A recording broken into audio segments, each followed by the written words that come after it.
head get ghost, some of them skull get ghost. From the line them cross, them dead get close. In a blood them boss, they body dead in a dust. Traps coming up from me force. Me is a man when no boss, car when the rain get close. Bullet a fly through nose, only per life get lost. Body shred and lost, people are dead by force. To kill is a must, that are the life me trust. Car the motor bullet when me save no. Not even soldier could have saved, you know. When me clap the drop, matic me no papi show. Bumbo wall boy them fi know. I fi tell them me a walk with me guns, them me good me kill them anyway. Skull again, dash work. Hello everyone, welcome to We Are Who Our Ancestors Waited For. We have a really great show lined up for you today with High Talking Chief Albert and Brother King Bajan Ajo from South Africa. And we would like to always begin our show with introductions and allowing the guests to go first with introductions. So the floor is yours, Brother Albert. Okay, well, thanks again, Timothy, for the opportunity. And just when you call me the chief, that's because I was given, or I received the High Talking Chief title from my family in when I was still in high school, actually. So the Talking Chief title is Namula Ulu, which is the Talking Chief for, there's two different political entities in Samoa. One is Tumua, the other one is Pule. And so Namula Ulu speaks on behalf of Pule, which is the Big Island. Anyway, my background is I was educated in the legal field. I graduated law school in '86, worked in various law firms. I've also worked in a lot of business situations. I kind of moved into the media. I think that's where I started doing television in Hawaii in the '90s. Started with a show called Hit TV. And one of our hosts was a young lady, Angela Baracchio. And Angela eventually ran for Miss Hawaii. She won Miss Hawaii, and then she ran for Miss America, and she won Miss America in I think it was 2000. So I've always worked with young people, youth, always tried to, encourage them and empower them to reach their full potential.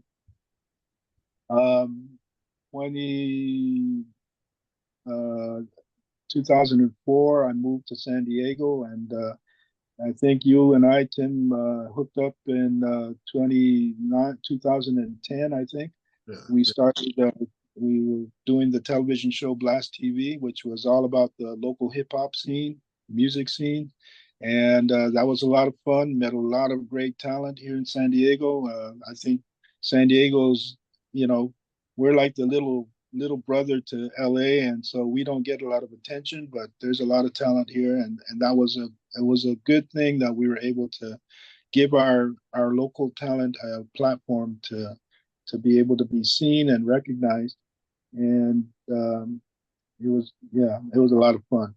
So from that, after we stopped doing Blast TV, I got into social media and recognized how powerful it was, and eventually I got involved in a political movement in Samoa, which is the island my ancestry is from. And Samoa is a little island in the South Pacific, and we became involved in the political movement, which resulted in 2021 with the removal of the 40-year regime of the HRPP party. And now there's a new party in power as a result of our work, the FAST party, F-A-S-T. And as a result, we also elected the first female prime minister in Samoa's history. So this is what my work has been, and I'm very happy to be here and to share the stage with you as well as King from South Africa.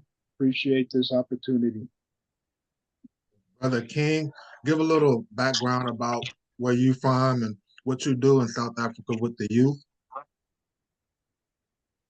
Okay, thank you, Mr. Timothy, and I am very, very fortunate enough to share stage with the Chief and you, Mr. Timothy, be co-hosting this show with you from day one. I think this is our fourth edition. So I was born in a small village in Nigeria called Tongo, and that is West Africa. And I did my primary school in that village. So our villages are like real villages where you hardly see a car or road or electricity. So when I was done with primary school, my father, one thing that I owe him, though he has gone to be with the Lord now, he invested so much in our education. So what he did was, when I was done with primary school, now decided to take me to a high school whereby it's more like in the city. And remember, I will be going to the city for the very first time. So it was a far distance. So my father will actually take me on his bicycle. So in Nigeria, there is a big difference. So let me use the word dichotomy between the rich and the poor. It's either you are very rich or you are very poor. So we were on the other side, not a very good side. So, but what my father did was he decided to like take me to a school whereby it was meant for only the rich people. So I remember when when we went there, I got to see a tar road. He was riding a bicycle. I was at the back, but it's a tar road, and I got to see electricity. I saw the wiring and all of that. I was just asking him a lot of questions. Why is it that this is here? Why is it that this is here? And all of that. But when we got to the school, it was for common entrance. Like I have to write an exams to be accepted in the school.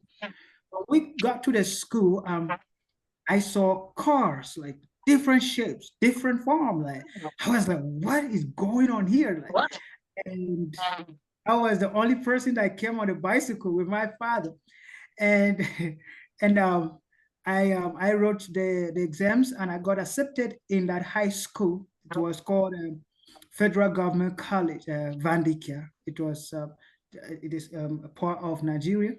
So I got enrolled there, and that was how I did my high school, and I graduated, and I enrolled into university, Benue State University. I did biological sciences. Then in 2012, I came down to South Africa. And when I came down to South Africa, I furthered my education. I obtained a degree in psychology. And after that, I found passion in writing. I have authored at least 10 books in my name. And the reason why I do that much is because I got a message, and this message is like a fire within me that I just want everybody to hear. And so far as I cannot be able to reach so many people at the same time, I think my books can. So any topic that bothers me, I'll write about it. So of recent, I put out a book called The 40 Voters Commandment, what every voter need to know before voting in any leader. I put together a book like that. So about me, so here in South Africa, I lecture in a college, I lecture physiology in a private institution. So about me, that is all about me, not very much. Thank you very much, Mr. Timothy. No, that was more than what I expected. So You didn't see a tar road, electricity until you got to high school? Yes, yes, See, I asked yes. that because we don't appreciate things like that.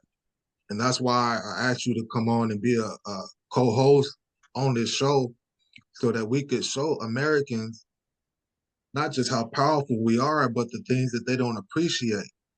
You know, Exactly. we don't appreciate having electricity or tar roads over here. You know, we think our government is bad, but it's not as bad as we make it out to be. We don't have the problems that all these other countries have because of the government. It's not because of us, you know, it's because of the system and things that the government sets in place for us to have, you know, and it's the people putting in good people and what empowers a nation, you know, and which is what democracy is all about. And being an informed voter, you know, if you're not informed of these people that you're voting in, you don't know who you're voting in, which is another reason why I have Brother Chief Albert on the on as a guest today, because he was in part of that struggle and helping Samoa regain and retain its independence and sovereignty for his people. You know, his whole family was real interested in that.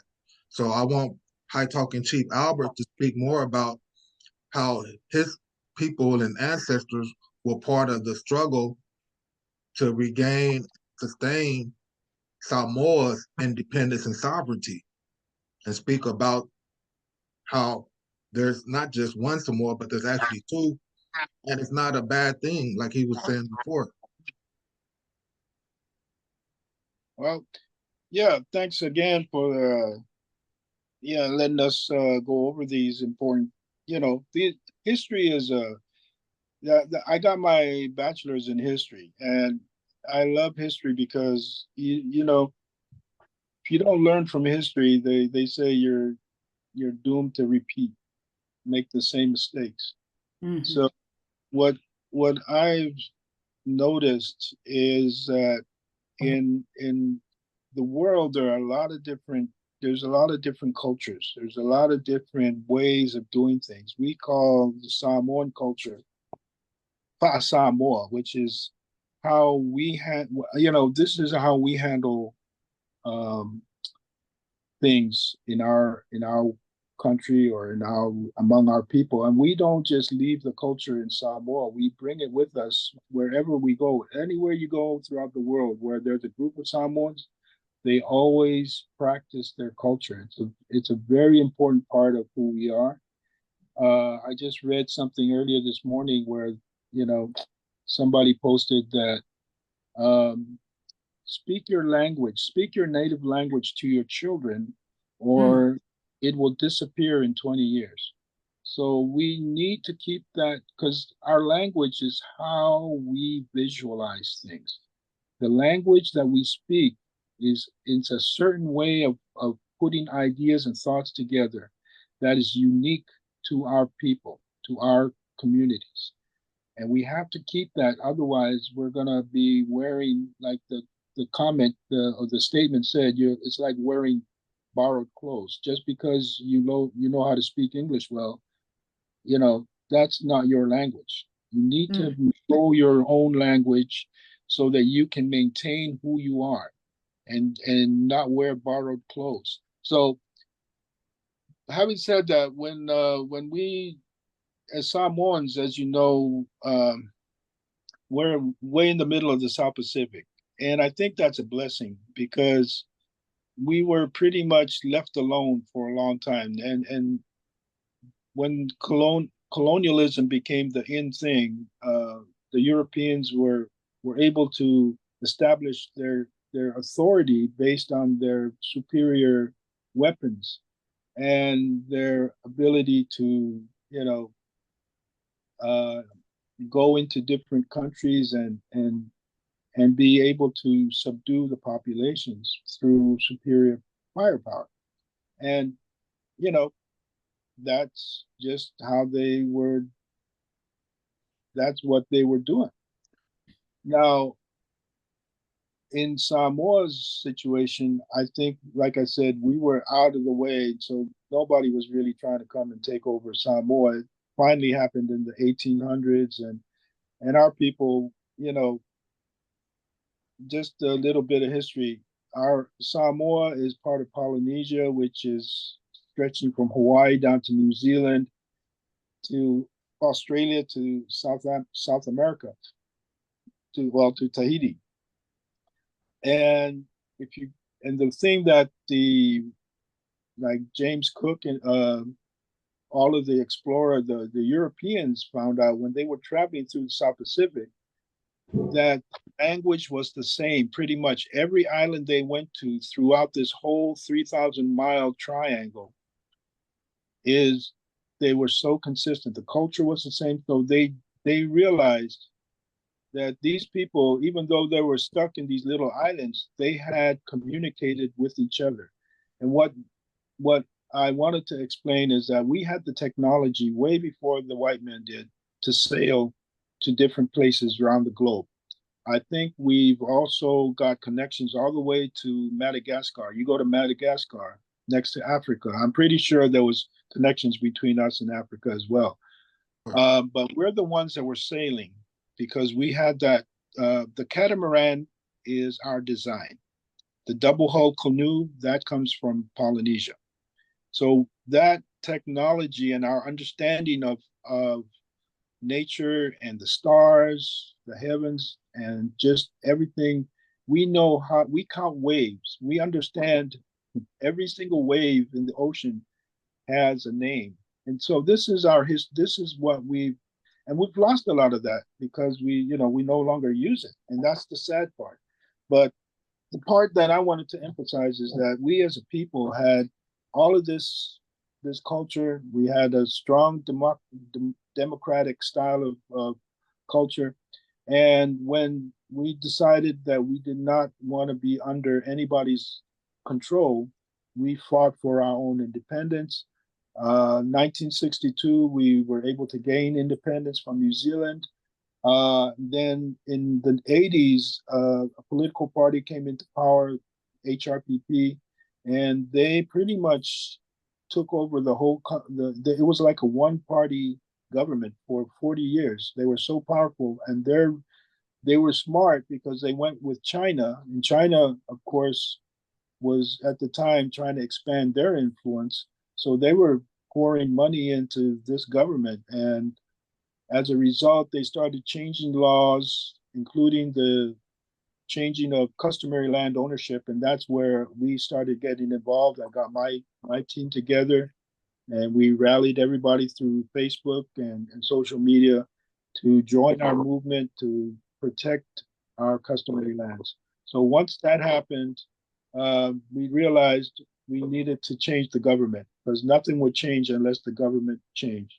And so we transitioned into from protecting customary lands to changing the government. 2021, they had an election. We won. Our side won by 1 seat, but that's all it took. So now Samoa no longer has that party in power. China is kicked out. We don't have any more Chinese influence. So that's basically, but there was a lot more than just doing social media, and I think we'll get into that later.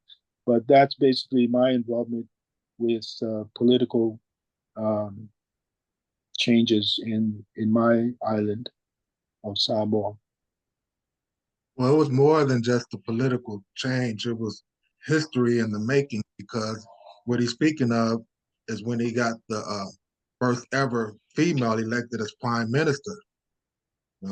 And so I was real happy that he called upon me and was telling me about it during the time and everything, because I was able to watch it happen and unfold, and it was like prophecy fulfilling. Like when you say your grandmother named you king, what we're doing is building God's kingdom on earth. So one day I could see you having your own kingdom just based upon the work. Nah, for real, just based upon the work that me and Albert are doing. Albert is also doing work in South Africa as well, with the Samoan people.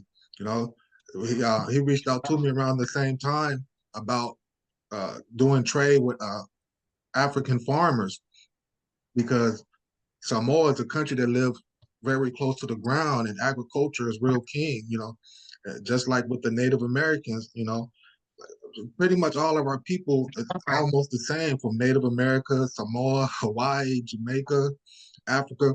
We all live close to the ground, which is agriculture. And that's why land is so important. And that's what I wanted you guys to speak about, not just the importance of democracy, but like, why is land so important? The issues that you're having over in South Africa, and everybody's having in Africa with this land ownership. So go ahead and ask whatever you want. The floor is yours, Brother King. Yes. Once again, I am so grateful that I'm here with the chief and Mr. Timothy. And the chief said something. He said, his closing remark, he said they were able to kick China out of Samoa. This is a very big statement for a person who is on the continent and is witnessing whatever is going on. I want you to understand, and I know for a man that embarked on that journey of claiming true freedom back to his people, you know very well what I'm talking about. If we come on the continent has been fragmented into smaller units called countries. And each and every region that we call country, being it Zimbabwe, being it Angola, being it Zambia, these are the names, right? So each and every of this region is actually owned by foreign powers. So okay, I know you know the story, but for people who are watching us, in 1884, November to 1885, February, these guys had a meeting in Germany, Berlin. And Africa was just a place, right? A place. And these guys, they now decided that, okay, cool. We will divide this place according to our own benefit. West Africa will be taken by the French, British, and all of that.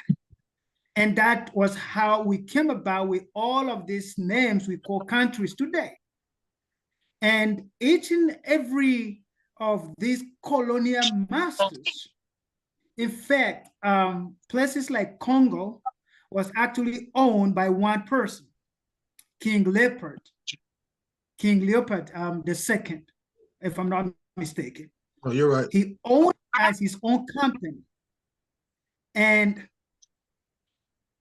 today we are in 2024. But as I talk to you, we are still under the influence of these external powers. I am sitting here in South Africa, Johannesburg, and 90% of the land is owned by 10% of the white people in South Africa. You spoke about Chinese. You go to East Africa, there was a time that they took over the airport of Uganda, because this is how their system works. They will give you a lot of money and you will end up being in debt, and so that you cannot pay, that now they can detect anything that they want you to do. I am so curious for you to explain, not just to me, but for most Africans like me, who are not just thinking of my generation, but thinking of the next generation or the unborn generation that is coming after us. What will happen? Before before we came back, you made mention, I've forgotten exactly, but you said there were colonial powers. Then after those colonial powers fade away, other colonial masters occupy the Samoa. Am I right? Well, the whole concept of colonialism is, you know, like I said, it's based on superior, in terms of back when they were doing this, it was based on the power, the superior firepower. They had superior weapons. They were, for the most part, they had been fighting wars for over hundreds of years, so they were probably more militarily organized. Uh, whereas, we in our countries, we hadn't been really, we were fighting wars, but they weren't, every day, So um, basically, I would say what what we're experiencing in the world right now is sort of a hangover from that period. We need to transition away from this colonial mindset, which, even though for the most part we now own our own countries, we seem to have been able to overthrow apartheid. Um, what's the leftover is that our own people, and this is what the problem was in Samoa, our own people now are practicing colonialism. Oh yeah. That's the issue. They now think that they're the new masters. So the good thing about what happened with us in Samoa is we were able to rally. There's more Samoans living outside of Samoa than are living inside of Samoa. So the first thing we did was mobilize all of the people that were living outside. And most of the money that people in Samoa have is from the people living outside, because they're working in Australia, New Zealand, the USA, sending home money. So once we got the support of all the diaspora, they were telling their families back home, hey, you guys better, wake up. The Chinese are taking over, like you said. And the one thing that really got me concerned was the Chinese were talking to the government about building a big new wharf. There's a wharf there already, but they wanted to build a big new one. And like you said, they give you all this money, but at the end you can't pay it off. And then, so I knew what all you got to do is look at Sri Lanka and what happened there. The Chinese built a big wharf. Sri Lanka government couldn't pay it. Guess what happened?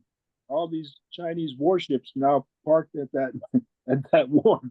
So that's exactly what I anticipated was going to happen with this new wharf China was proposing in Samoa, because it's a very strategic location and it's right next door to American Samoa. So that's why we were very, very serious about changing the government. And God, it was, I would say it's a miracle that it happened, because you can't move China out, that quickly. They got money. Either they didn't see us coming or they underestimated us. And I think they did, because we had feet on the ground, but the what we did both sides. We did outside of Samoa and inside of Samoa.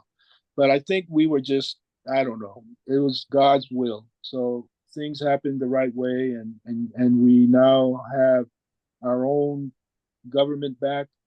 Um, and that's a good thing. But as you said, it's important for us to change the way we think in order for us to get to the point where we can make those changes. I think our people, money is the worst trap you can ever get into, because people think money is it. It's not money, it's land. Money is, you can devalue money in a heartbeat. land never loses its value. So as long as you own your land, you have power. And this is the part I think, looking at where South Africa and other African nations are, it's important for them to understand that they need to resolve that issue. Hopefully in a civil way that can be done without too much difficulty, and hopefully no violence. But having said that, I'm working, like what Tim said.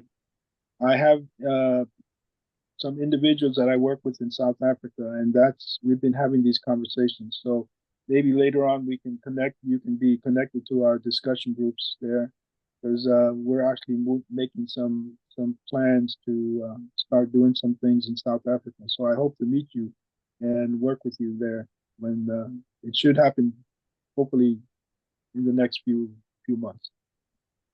Yeah. Before we go to the next segment, I would like to pause for a break right here so we could pay respect to our supporters. So we'll be right back after this.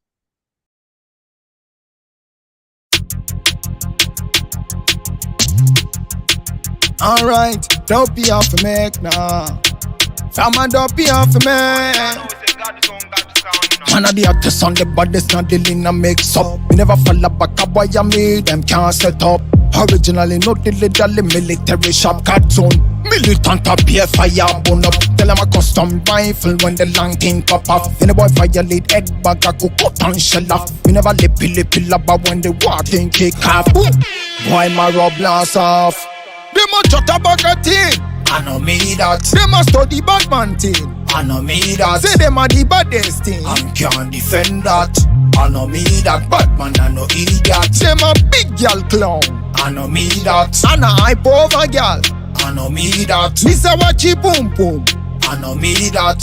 I know me that. TRAPGAD I know idiot. Man they play rotate them a lives and stem. Me never trust family, so me not deal in a friend. Some a dopey have to make man a shell on the men's. Straight up a shot and me say me never been. Face to face shot boy body condemn. Say them a bad man, me a them worst problem. Which part them black you want my Tanya shut them. Baby song quiver do agglete rogue with them. Style sharper than a razor, brighter than a lantern. Tell them I'm a do for the champion style and pattern. Say them love the 12-inch plantain. Body banana man, original West African Ghanaian sound. Them a chat about a thing.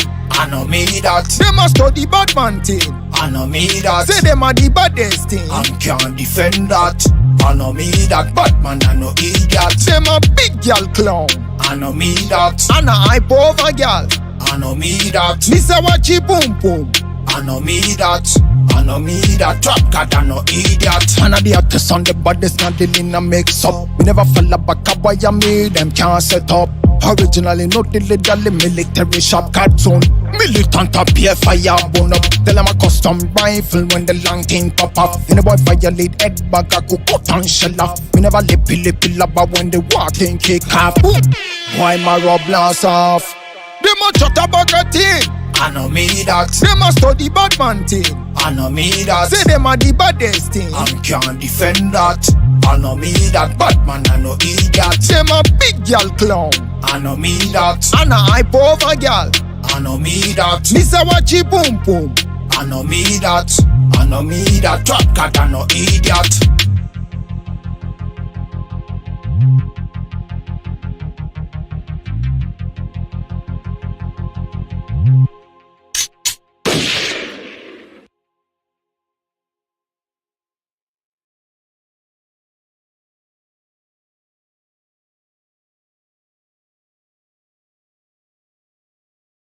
Hello, welcome back to the show, everyone. We're in for a good one right now, right in the middle of things. We have Brother Chief Albert here and Brother King Fajana Joe, excuse me. And so what I want to do is go over some of the notes that I've been taking. And we never really talk about the Bible on none of these shows. When dealing with politics, people try to mix Bible with politics when they're not supposed to even mix, you know? And so something you said earlier about the division of Africa that I don't even think Africans even know is that the division of Africa came way back in the King Alexander days. I don't know if you guys are even familiar with King Alexander and the Greeks. Of course, we are. So, but are you familiar with King Alexander when he died and how he separated the region between his 5 soldiers? You know, and the 5 soldiers, when you say, oh, French over here, over, you know, you got the British over here, those are basically like King Alexander's soldiers and their families owned in Africa, which is what happened when they invaded and took the pyramids, invaded Egypt, you know. So when they invaded Egypt, that's where it all pretty much started at, with the destruction and the colonialization of Africa. So that's why the brother Albert, and we always say, if you don't learn from history, you're doomed to repeat it. And it's like you're just running around in circles like chickens with your head cut off, not knowing which way you're going. So you're just chasing your tail, you know. So I wanted to just put that out there about how it goes way back to King Alexander and when they invaded the pyramids, and also even before that, you know. Let me insert here real quick. Go ahead, bro. You know, the reason Africa has always been sort of the target is because of the resources. Yeah. Africa is rich. It's probably the richest continent, you know, in terms of resources. So it's a target. You guys have a bullseye on your back just because of that. So you see China coming in. The Europeans already came in. You're always going to be a target because of that. And that's the part that I think the African indigenous races will eventually figure it out, because once they get the right leaders, nobody's going to touch Africa. Africa is going to be, you know, way out in front of everybody else. So because of the you know, you got the best land, everything is there. All you need is like people like you, King, and Tim need to, you know, it's developing leadership. That's what the next step is. It's more important than acquiring anything. You need to develop the leadership. The leadership of the people need to be, there needs to be a way of developing that. And these leaders need to be for the people. The culture, like in Samoa, it's we are based on the word tautua. Tautua is service. When you grow up in a Samoan village, and similar to you, King, we were, you know, we didn't have electricity when we were little. You know, we had the kerosene lamps and and the, you know, all of the, you know, we'd swim in the pools, the freshwater pools and the rivers. So, you know, it was great life. I wouldn't trade it for anything. But my point is, when you grow up in that setting, the system, the village system is already set up for you as a young man to become, you serve the chiefs. So the chiefs have their meeting every Monday, and it's called Yasumafua. And the chiefs are sitting, and the young men, from their teenagers to maybe their 20s, they're the ones that serve the chiefs. So they learn from a young age their role, and they're listening to the chiefs as they do their debates and their conversations, and they're learning at the feet of the chiefs how to become a chief, how to exercise authority, and how to make the right decisions. So it's a culture that needs to be established. We need to go back to our roots so that we can develop, because now everybody's going to universities and all of these schools. Yeah, I think it's important to learn because we have to compete. but we have to maintain our roots. Our connection to where we came from is most important. And that's why I mentioned earlier, we need to learn our language, because the language we speak is how we view the outside world. And the way we maintain our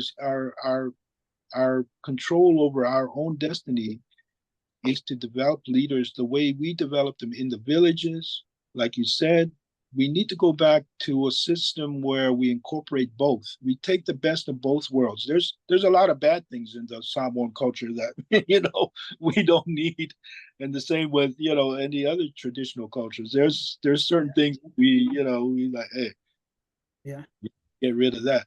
But there's good things, and the good thing is how to develop leaders. I think that was already installed by our ancestors. How to develop good leaders. And we went away from that. We became educated, and we lost our connection to our roots. So once we reestablish that, now we can stand up with pride and say, okay, you can't you can't bring this stuff to us, because we already have a system. Your system works for your people, because that's what worked in Europe, because they didn't have their system was based on top down authority, from the top down. Us, it's from the bottom up. There's a difference. So the systems that we employ is more democratic than theirs. Theirs is based on monarchies. Ours is based on family, villages, and chiefs are the basis for the authority. So it's a more democratic system. We have more democratic. They come up with these terms, but they don't understand how it really works. And so this is the important part. Education needs to include going back to who we are. Once you establish that, the rest is easy, because then you understand why. If you don't know why you're doing something, you're not gonna be committed to it. You're not gonna be committed to that whole concept or that whole movement until you understand the why. And that's the piece that is missing, because we've been educated to think the why is to make money. No, it's not to make money. Well, you said something before about how Samoa had a democracy before the Europeans came in with their democracy. But all the Europeans are politicians. They didn't come in with democracy. They came in with politicians. All a politician's job is to create confusion. They know what they're doing. They understand what they're doing. That's why they're causing the confusion. It's all about power. Yeah. See, this is the most important dynamic in any society, is where does the power reside? So in the European model, the power resides at the top. And there's only a few people who hold that power.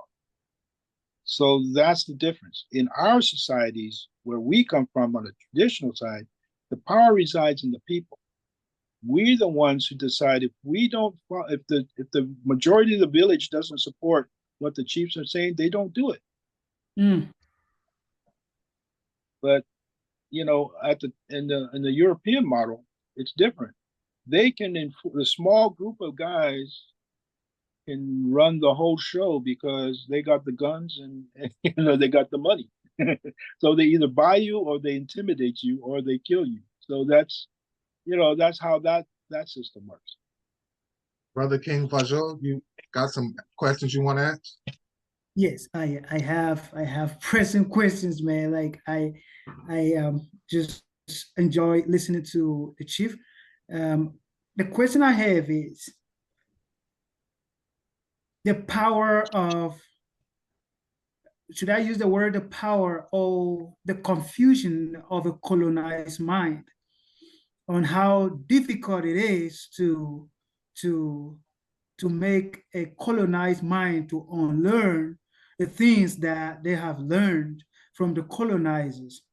And how can a colonized mind be changed when all that they're doing is to be like the colonizers? I am talking this because of what we experience here on the continent in Africa. Most of the colonial structures that we have on the continent today are actually being maintained by people that look like me. They have become the recolonizers, and their ideology of success is even wrong. All that they want to do is to have all the powers in their hand. And what I'm saying is that we got a lot of these people. They are the people running our governments. They are the people they can sell the whole community for just $100. So far as them and their families are going to be fine, they don't care about any other person. But these are the people who are running the show.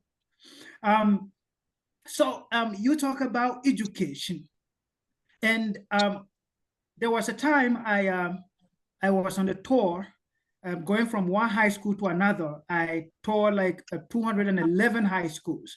I was talking to young people, and the movement was titled the 21st Century African. So the 21st Century African was all about changing the mentality of us, the young people, and forgetting the ways in which some of our elders think. And I remember most of the meetings I will have with these young people, everybody's definition of success is owning fleet of cars and building so many houses. And if I ever ask them a question of, do you want to become a leader one day? And if a young person says yes, and if I ask them, what is your motivation? They will say, so that I will become rich. So our definition of leadership is all about accumulating wealth. And this has gone deep into the fabric of every young person that you see on my continent, which is Africa, that our target is just one, to be rich. And our definition of being rich is even wrong at the first place. And because of that, we have leaders who idolize colonial masters, and they can do anything to keep the structures of the colonial masters. You will see somebody who will be agreeing with you, because what I'm trying to say is that I have been on this road. I have been trying so hard to educate young people, and he has a bad connection. Well, you know, while we're waiting for him, is it okay to keep going? Yeah, you can. Because he brought up some really good points, and I really want to bring in your and my experience, because here's the piece that I think, Bob Marley. What was Bob Marley known for? Music. But what kind of music? Reggae. Putting out his message. His message. Remember what we used to say in our show? What was our theme? It's all about the message, right? All about the message. That was Blast TV. So when you have a message, you need to utilize the different avenues that are available, because we can't compete with the big boys financially. But if you have somebody like Bob Marley, so my point is, we need to mobilize the talent. We need to mobilize the talent, because right now, what's happened with the hip hop industry? They got bought out. They sold out. They sold out. They sold out. They didn't get sold out. So their message now is what? It's about corporate America. Yeah, it's all corporation. So they're now singing the corporate song. You see, that's the siren that every young person is following to their death. We need to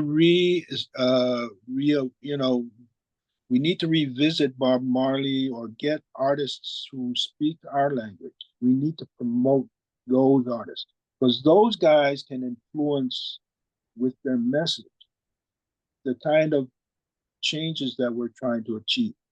You see? And this is, because he's right. The current people in power, they just want to maintain the power. They're not trying to share the power. So it's in their best interest to keep everything locked down, and which is the sad part. And the hip hop movement was born initially as it was a message. It was message based, but we went away from that because it became a business. we lost the real purpose. But you want to continue this on a different day? We can do part 2. Yeah, we're good. We're good. Because I wanted to touch on something. It's not just the hip hop, but rock and roll also was about a message. And Right. what happened is it got bought out. Black people always say, "Oh, they bought BET," but they don't know they bought MTV too. I know that because I'm in the industry and I actually deal with people behind the scenes. One of the co-founders of MTV actually lives in Australia. You know what I'm saying? I could call him today and I might get him on the show, as a matter of fact, because democracy is so important. And I said in a previous show, democracy is really what makes us so powerful and empowers us to be able to do what God created us to do, because they can't really do or be the people God created them to be in their own countries because they got these colonialist powers putting their foot on their neck and keeping them down. And what I see when you guys talk, what I hear is when you say you didn't have electricity and this and that, you were more in tune with nature then. Yeah. You were more in tune with your surroundings and more aware and more appreciative before you had TV, electricity, and all these. It's like you were more humane to each other. And that's why these people are selling out, because they're saying, oh, the white people or the Europeans, they got this and I want that, and they're seeing with their eyes and they're thinking with their stomach. That's why I would tell Brother King is that it seems like Africans are hungry, so they're thinking with their stomach instead of their mind, and always chastise them for speaking the European language. I say when Black people talk to Africans, we don't want to hear you guys learn European or English from you guys. We want to learn our original tongue from you guys, But you guys over here stuck on the European language and the European custom and ways. Who's going to teach us our ways, our original ways, what started in Africa? That's the disconnect. And that's the whole devil's plan, is to keep us disconnected. Divide and conquer. We're divided, so we're conquered, but we're doing it to ourselves. So we're going to pause for a quick break right now till we get Brother King back on the show. And we'll be right back after this.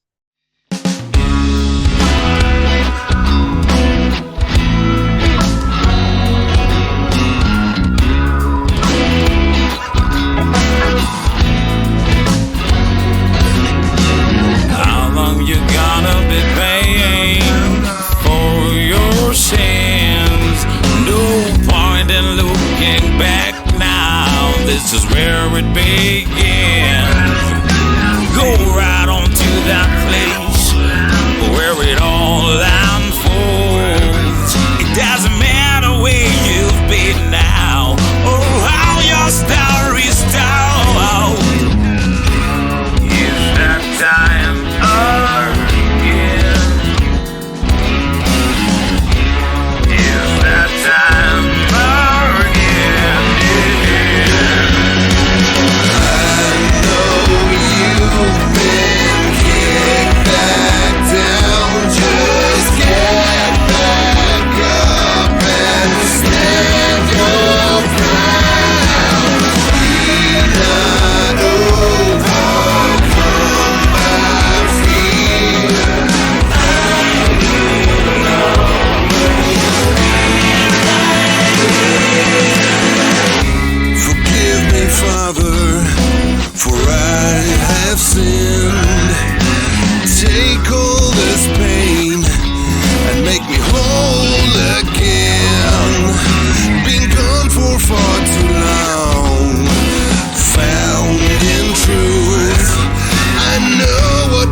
But before I could ask the question, I was just trying to remind him of the very important things that he said.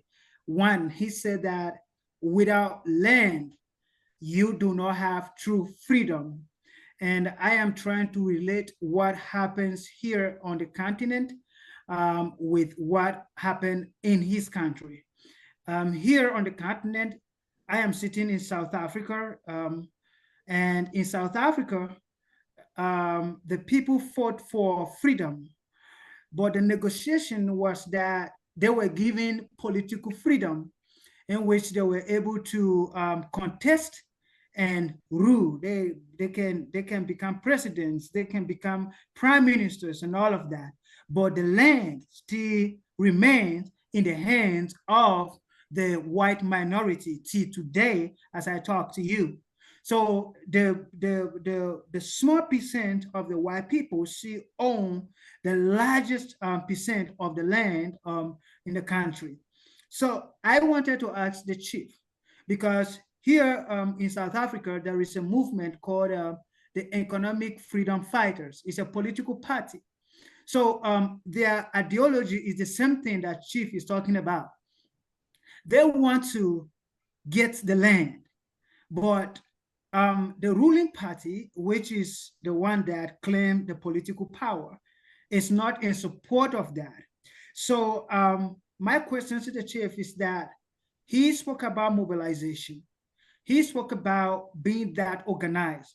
The challenge here is that this political party, the Economic Freedom Fighters, they always have a large presence on social media. But when election comes, that doesn't reflect what we see on the ballot papers, to a point that most people don't take them serious anymore because they feel like it's just noise. And the way that the younger people go about fighting for this, some people see it as being so disorganized and being so disorganized to a point that the elderly people do not take them serious.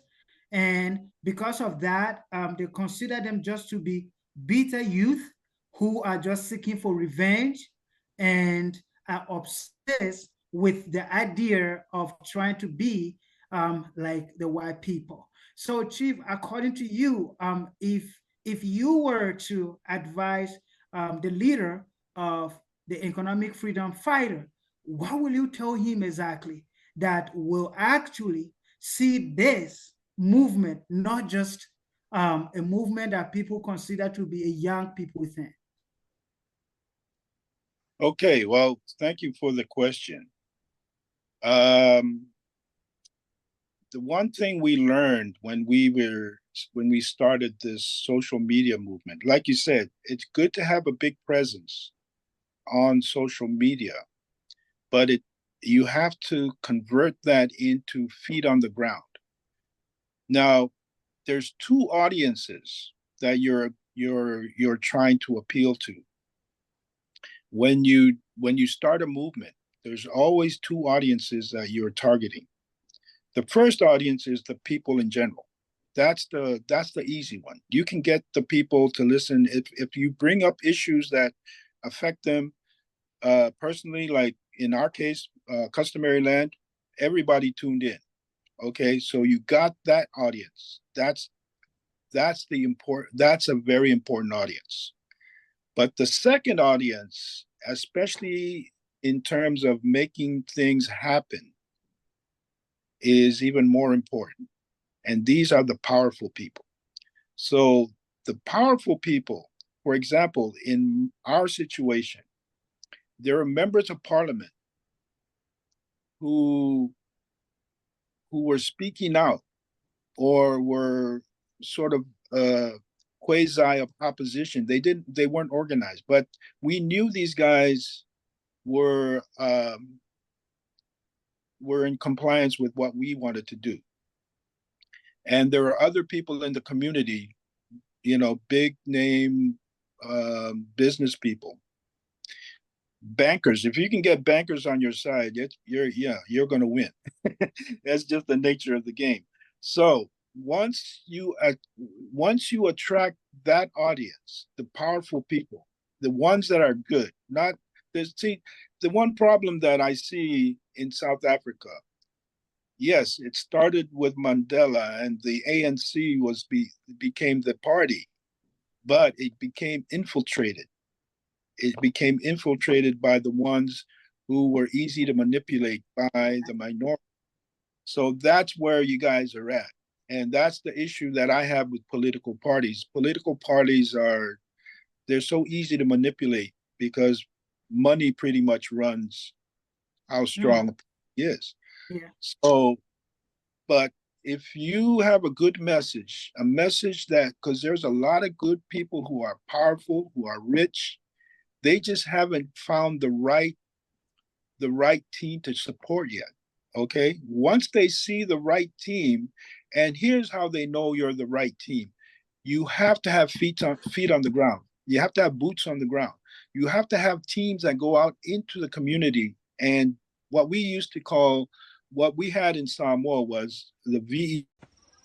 New hope, new life. Greetings from Hilltop Nursery and Primary School. Here we are, and as you can see in the background, we have these classrooms, and we would really love to change on the situation so that the kids can have better classrooms than these ones you see. They are old. Actually, we started with these when we were setting up the project, but now they are old, as you can see inside. So we really call upon everyone there willing to help and support us in construction, because we have already started. Anyone willing to support us with anything is highly welcome. So after constructing 3 classrooms, at least we shall have better classrooms for our children.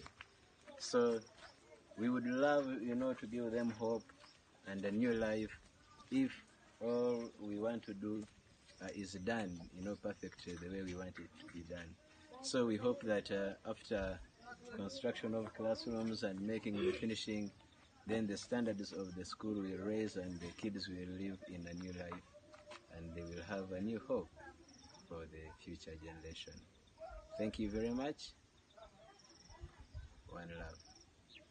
So before we go, he came in right on cue because I wanted to talk about that, how Black Wall Street is a big part of our history. And when we did the event over in Oklahoma with our ancestors, that part was called Little Africa. Black Wall Street, the whole area over there. And I didn't even know that it was part of the Trail of Tears until I did my history. So when they talk about the Trail of Tears and how they sent them to Oklahoma, that's where they landed at and created Black Wall Street after the Trail of Tears. They don't even teach that history. So we were talking about the power of democracy and how the first ever female of Samoa got elected through the power of democracy, and how we were networking with people outside of Samoa to help promote the cause and everything.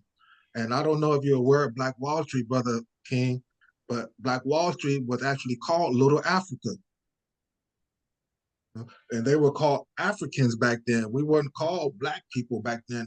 We were still called Africans. We were called Africans before we were called Negroes. And so when we came over here, before a lot of these wars even happened, it was the war with the Indians, or were indigenous people still back then. And so when they were taking the land from our people, they told them, okay, you can have Oklahoma. And they could create what's called the Trail of Tears, because so many people died along that route and taking this. They had to trek by foot and on horses because they didn't have cars back then. So they had to take it just like they did when they show you how our people left Egypt. When Moses said, "Come on, we're gonna go over here to the land of milk and honey." It was the same thing. People had to walk and take donkeys and horses to get to this faraway land on foot. And so many people died, they call it the Trail of Tears. And that's what created Black Wall Street. This history has never been taught before, even though it happened over 100 years ago. So that's what I wanted to talk about and bring up, how powerful democracy is, because we honored the sister who got elected as the first ever prime minister of Samoa. We honored her during our commemoration of the Black Wall Street massacre 100 years later. You know? So that was real special to me, and I hold that dear and true to my heart to be a part of that process. And I want to thank Brother Albert for reaching out to me and inviting me on that journey with him. You know, because that was, man, that was real powerful, and it was only by the work of God that it happened. You know, so is there anything you want to say before we go, Brother King?